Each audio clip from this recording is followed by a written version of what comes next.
There's a question nobody's allowed to ask anymore, but I'm going to ask it anyway. Why is it that equality only matters when it benefits certain people? When the building's on fire, nobody's checking gender quotas for who carries people out. When the power grid fails in winter, nobody's demanding equal representation in the repair crews working through the blizzard. When society needs its essential work done, the dangerous, dirty, thankless work, suddenly equality doesn't matter anymore. Let me show you the selective equality that everyone sees but nobody's supposed to mention. Let's start with essential versus non-essential labour. During the pandemic, we learned who really keeps society running. Power plant operators, sewage workers, truckers, construction crews, farmers, overwhelmingly men. These aren't glamorous jobs. They're brutal, dangerous, often deadly. But without them, civilization stops. Meanwhile, we're told that having more female CEOs is the real priority. The building's foundation is cracking, but we're worried about who gets the corner office. I had a conversation with someone recently who insisted men and women contribute equally to society. So I asked a simple question. If all men stopped working tomorrow, how long before the lights go out? About 72 hours. If all women stopped working tomorrow, we'd have a childcare crisis and healthcare would struggle, absolutely. But the lights would stay on, the water would keep flowing, the trucks would keep delivering. This isn't about value as humans, it's about recognizing who's actually keeping the machine running. The gendered risk and sacrifice statistics are staggering.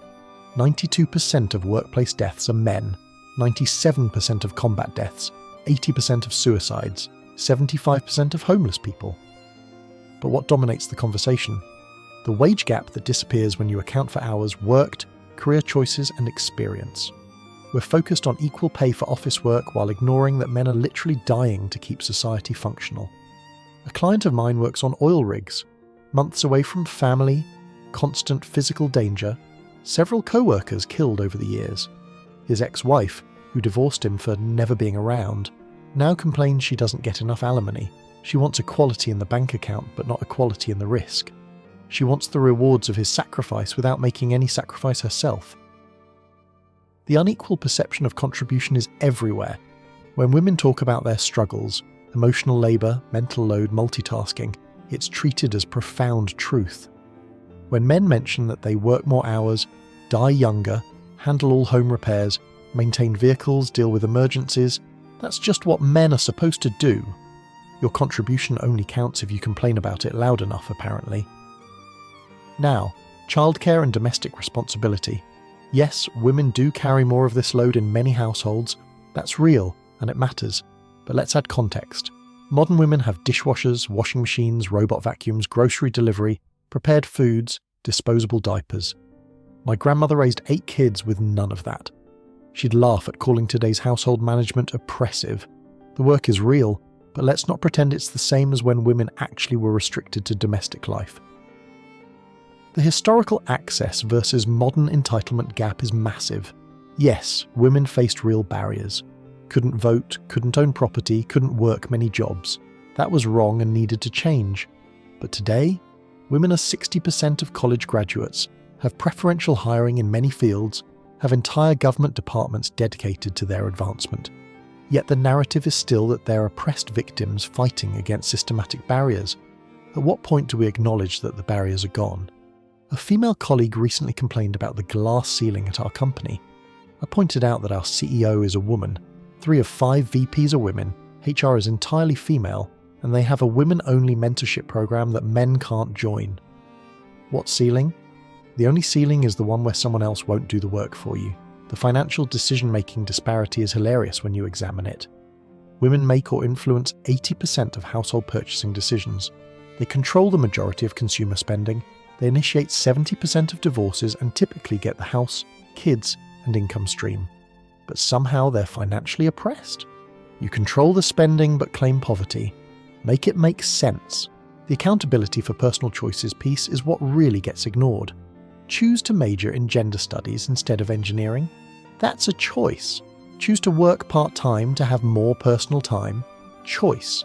Choose to leave the workforce for 5 years, then expect to return at the same level. Choice. But when these choices lead to different outcomes, suddenly it's discrimination. I counsel couples where the woman chose to be a stay-at-home mum, encouraged her husband to work longer hours for more money, enjoyed the lifestyle that provided, then in divorce claimed she was forced out of the workforce. No, you chose comfort over career. Own it. Men don't get to claim they were forced to work dangerous jobs, even though they often actually are by economic necessity. The misalignment of societal credit is stunning. Every building you see, men built it. Every road you drive on, men paved it. The entire infrastructure of civilization, power, water, transportation, communication, built and maintained by men. But point this out and you're told you're minimizing women's contributions. What contributions exactly match building the entire physical world? The risk of overemphasizing gender barriers actually hurts everyone. When we pretend women are constantly held back, we ignore the men falling behind. Boys are failing in schools designed for female learning styles. Young men are dropping out of college at alarming rates. Male suicide is epidemic. But we can't address these issues because that would mean admitting men have problems too, and that breaks the narrative.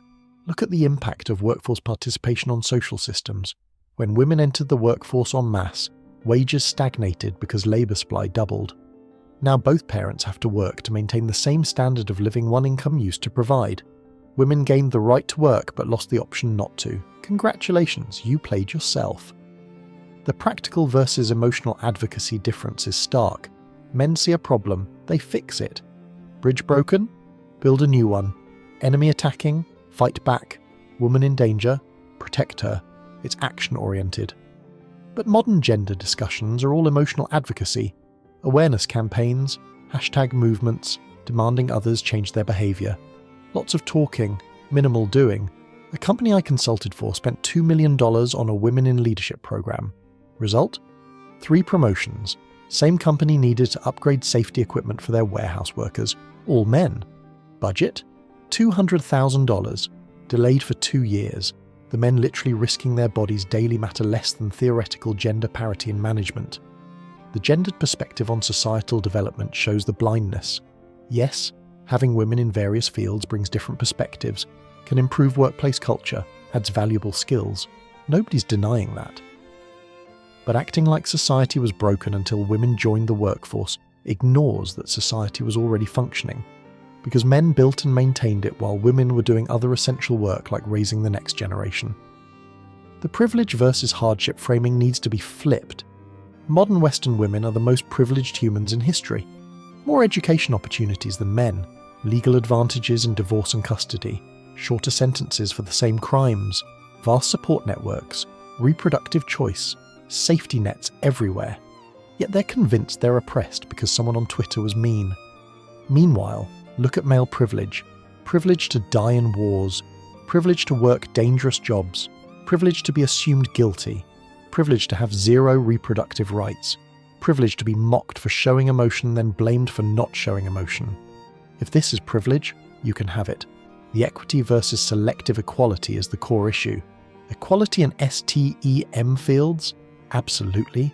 Equality in sanitation work?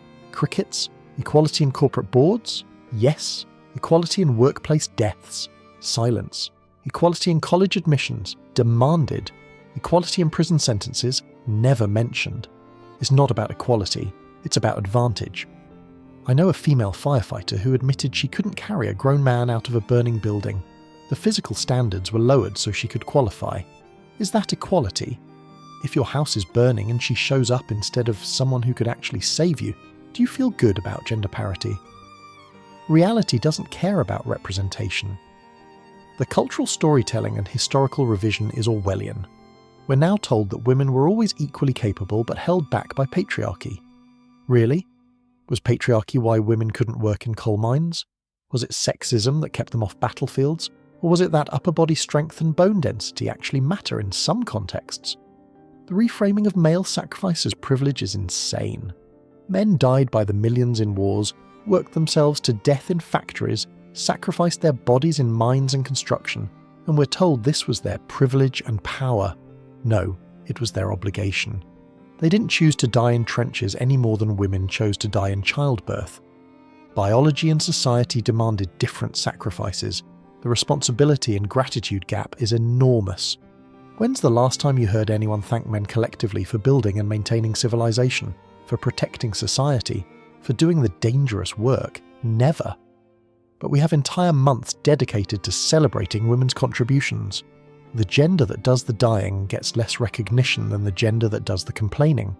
A thought experiment. Tomorrow, all male privileges become real.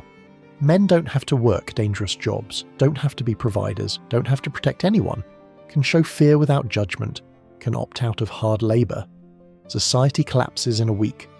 Because what feminists call male privilege is actually male obligation that keeps everything running. The systemic inertia versus individual action problem is critical. People complain about systemic barriers while ignoring individual opportunities. Can't become an engineer because of sexism. Strange, my female engineering colleagues managed it. Can't succeed because of patriarchy. Weird how millions of women do anyway. At some point, systemic excuses become personal failures. The childcare infrastructure argument is revealing. We need more childcare support so women can work. Okay, but who's working in those daycares? Other women making minimum wage so you can make more. You're not liberating women. You're just creating a servant class of poorer women to enable richer women's careers. Society's dependence on labour division is mathematical.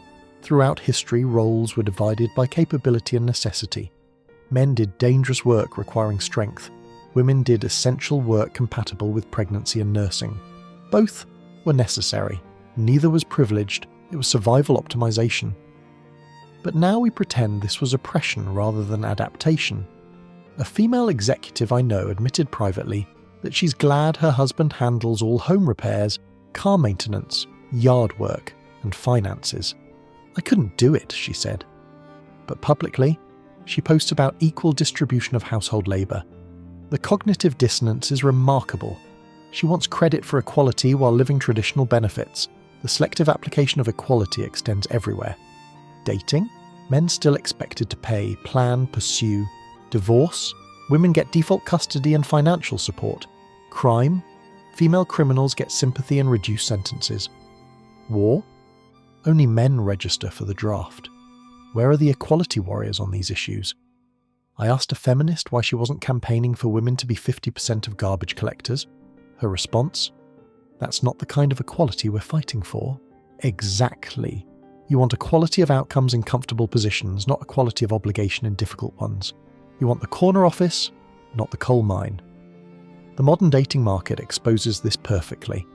Women want traditional men, providers, protectors, leaders, while offering non-traditional partnership. They want a 1950s husband while being a 2020s wife. They demand chivalry while preaching equality. Open the door for me, but don't you dare assume I need help. Pay for dinner, but don't think you're in charge. The biological reality that nobody wants to discuss is that men and women are different. Not better or worse, different. Men have 40% more upper body strength on average. Different brain chemistry, different risk tolerance, different priorities. Pretending these differences don't exist doesn't make them go away. It just makes policy based on lies. A construction company was forced to hire more women for diversity. They put them in the office because they physically couldn't do the actual construction work. So now the men do all the physical labour while women do paperwork, but the company gets diversity points. Is this progress, or is this just elaborate theatre? The emotional manipulation of the equality argument is masterful.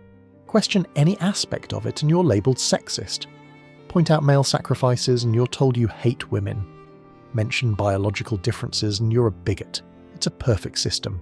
Demand special treatment while calling any opposition discrimination. The infrastructure dependency that everyone ignores is critical. Your iPhone, men mined the minerals. Your car, men built it. Your house, men constructed it. The road to your yoga class, men paved it. The electricity for your computer where you blog about oppression. Men maintain the power grid. But sure, tell me more about how society oppresses you. Modern conveniences that liberated women were mostly invented by men. Birth control pill? Developed by men. Washing machine? Invented by a man. Infant formula allowing work while having babies? Male invention. Men literally invented women's liberation. But acknowledging this breaks the narrative. The raising boys crisis, nobody talks about, is devastating. Schools drug boys for being boys. Masculine behaviour is pathologized. Male teachers are nearly extinct. Boys are told they're toxic just for existing. Then we wonder why young men are checking out, dropping out, giving up. We've created a generation of broken boys while celebrating girl power. A teacher friend told me she's required to prioritise girls in class discussions to balance historical inequity. So boys today, who had nothing to do with history, are actively discriminated against for the crimes of being male. This isn't equality, it's revenge. And we wonder why boys are failing. The workplace safety double standard is criminal. Companies spend millions on making offices comfortable for women. Ergonomic everything, temperature controls, pumping rooms for mothers. Meanwhile, male-dominated industries have workers dying from preventable accidents because safety equipment is too expensive. But tell me more about office air conditioning being sexist. The selective historical memory is convenient. When talking about historical oppression, we remember women couldn't vote. We forget men were drafted to die in wars. We remember women couldn't own property. We forget men were expected to die protecting that property. Every female limitation had a corresponding male obligation, but only one side of that equation gets discussed. The modern privilege pyramid puts certain groups at the top while pretending they're at the bottom. A college-educated woman in America has more opportunities, legal protections, and social support than 99% of humans who've ever lived. But she's convinced she's oppressed because someone mansplained something to her. The responsibility avoidance is staggering. Choose bad partners. Men's fault for being bad. Choose useless degree. System's fault for not valuing it. Choose to prioritise lifestyle over career. Society's fault for not accommodating. There's always someone or something else to blame. Personal accountability is apparently patriarchal oppression. The emergency response reality check is sobering. When disaster strikes, hurricanes, earthquakes, floods, who shows up? Male firefighters, male rescue workers, male utility crews. They leave their families to save strangers. They risk their lives without hesitation. But during peacetime, we're told they're the problem, the oppressors, the toxic ones who need to change. I witnessed this during a recent natural disaster. Men working 20-hour shifts to restore power. Men wading through floodwaters to rescue people. Men clearing roads, rebuilding infrastructure, maintaining order. Meanwhile, social media was full of posts about how the disaster disproportionately affected women. The men doing the saving don't even get mentioned. The reproductive technology conversation exposes more hypocrisy. IVF, egg freezing, surrogacy, all celebrated as expanding women's choices. But male birth control, barely researched. Male reproductive rights, non-existent. A woman can use a man's sperm without his consent from a discarded condom and sue him for child support, and he has no recourse. That's the equality we live with. The invisible labour of protection never gets acknowledged. Every time a woman walks safely at night, it's because men are maintaining order. Every time she isn't conscripted for war, it's because men volunteered. Every time she's rescued from danger, it's men doing the rescuing. But this protection isn't seen as labour. It's seen as minimum expectation, while everything else is oppression. Here's what real equality would look like.